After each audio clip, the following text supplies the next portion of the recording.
When we think of prophets in our midst, particularly biblical prophets, interesting individuals may come to mind who predict the future, people who predict way ahead of time what they think may be going to happen.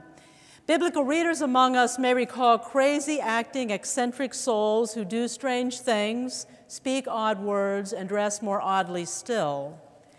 And as I mentioned in the children's time, the most amusing one for me of these highly dramatic, unusual folks is Ezekiel, the creative, imaginative, psychic prophet, often in an ecstatic trance, seeing visions, eating scrolls, who gets seized by the hand of God, transported by his spirit, dragged around the countryside by his hair.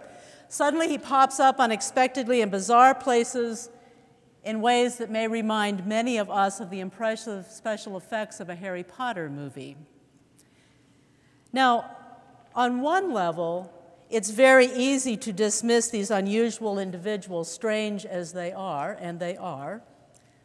On another level, we may want to dismiss them because their words are confronting, even frightening at times, often cutting right to the chase, the heart of the matter, as they articulate how things really are and how things need to be.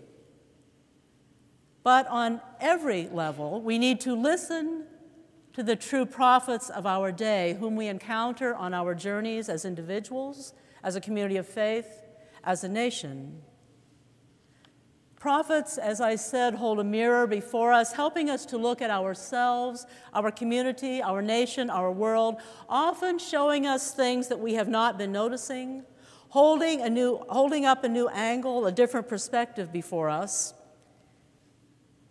And as you may have gathered, if you didn't know before from the children's time this morning, among the many roles that Jesus plays, Jesus is a prophet in his day and in ours.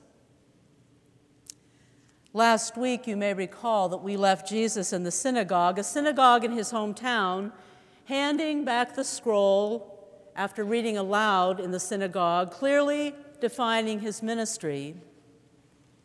And as he sits down, the eyes of everyone in the synagogue are fixed upon him. Everyone who heard him is speaking highly favorably, marveling at the eloquence of his words, wondering, can this really be Mary's and Joseph's son, one of our very own? A proud and happy day it is in hometown Nazareth. Then Jesus tells a parable, not surprising, for as we learn later, the parable is a primary method of teaching for Jesus. And Jesus' parable lets us know that he understands what the people are thinking. He understands what he's expected to do in hometown Nazareth. The amazing things that they apparently had been hearing from around the countryside, from other places all through the region, where Jesus is being praised for the marvelous things that he's doing, sound exciting, fantastic, amazing. And these hometown folk who know him also want to experience these great things that Jesus is doing. Jesus knows, though, that it's unlikely that they'll really accept what he's all about, at least once they really know what his teachings really are and what he's really doing. Jesus' words are eloquent. His ideas sound great, but he's already told them he's come for the poor, the captive, the blind, the prisoner, the broken, the wounded, not those in the center, but those on the edges. The thing is, Jesus is now talking to the hometown crowd, the good Jewish people of Nazareth, respectable folk who attend synagogue, who listen intently to the teachings of the rabbis, getting excited about eloquent sermons, marveling at well-crafted speech. And they know Jesus. They know his family and are amazed that he's one of their own.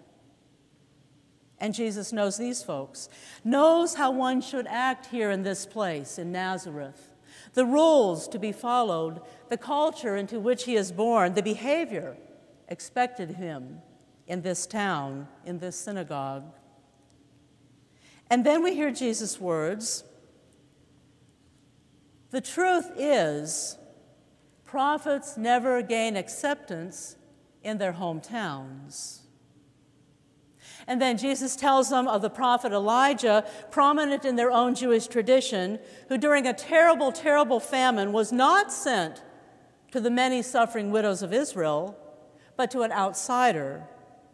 And then he goes on to recall the prominent prophet of Israel, Elisha, who did not heal the many people of Israel who were suffering from leprosy, a horrible disease compounded by the fact that you were then cast out of society if you were a leper. It is only Naaman who is cured by Elisha. Naaman, a Syrian, another outsider. Suddenly, Jesus' words don't sound so eloquent. Here in Jesus' hometown, the praise goes silent. He's not saying what they expect to hear. He's not saying what they want to hear. And the tide shifts from pride in the hometown boy to stunned perplexity, then anger. The entire group gathered in the synagogue is offended, filled with indignation, outraged. In fact, these hometown folk are so outraged they jump up, drag Jesus right out of the synagogue, all the way out of town to the top of a hill, intending to throw him over the cliff. But Jesus moves right through the crowd and walks away, walking right back to Capernaum, where he probably had been just before coming to Nazareth, back where his reputation is rapidly spreading, where he is highly praised, where his message is being received. And he continues teaching with authority beyond his hometown, in the synagogues or the countryside, greatly impressing all kinds of people, astonishing the crowds as he casts out demons, amazing everyone as he heals the people, as his reputation continues to spread throughout the region. And we recall his words. The truth is, prophets are never accepted in their hometown. And we wonder. Another prophet of Israel is Jeremiah.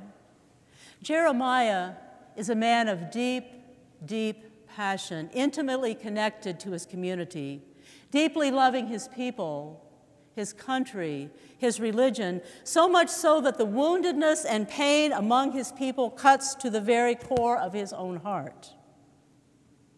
And for many good reasons, some people in Jesus' day thought that Jesus was perhaps another Jeremiah. Jeremiah seems the most human of our Old Testament prophets. We find Jeremiah doubting, rebelling, falling into self-pity and despair, pouring out the depths of his soul to God. We hear Jeremiah complaining to God about what God is calling him to do, hurling loud defiance at God, struggling with God over the task God has put before Jeremiah and what God is asking him to say. Jeremiah lives life in great tension, caught between who he is as a sensitive person, his deep love of his community, and the job God is giving him to do, all of which sometimes are at odds with one another. Jeremiah is described as quiet, extremely sensitive by nature, wanting to step away from the task of speaking a prophetic word that will confront the very people whom he loves. Jeremiah is described as acutely sensitive to the pain in his community, seeing its deep issues, where healing must come, seeing what cannot be ignored if the community is to be strong and whole and not self-destruct. And Jeremiah is described as strong as a fortified city, an iron pillar, bronze walls.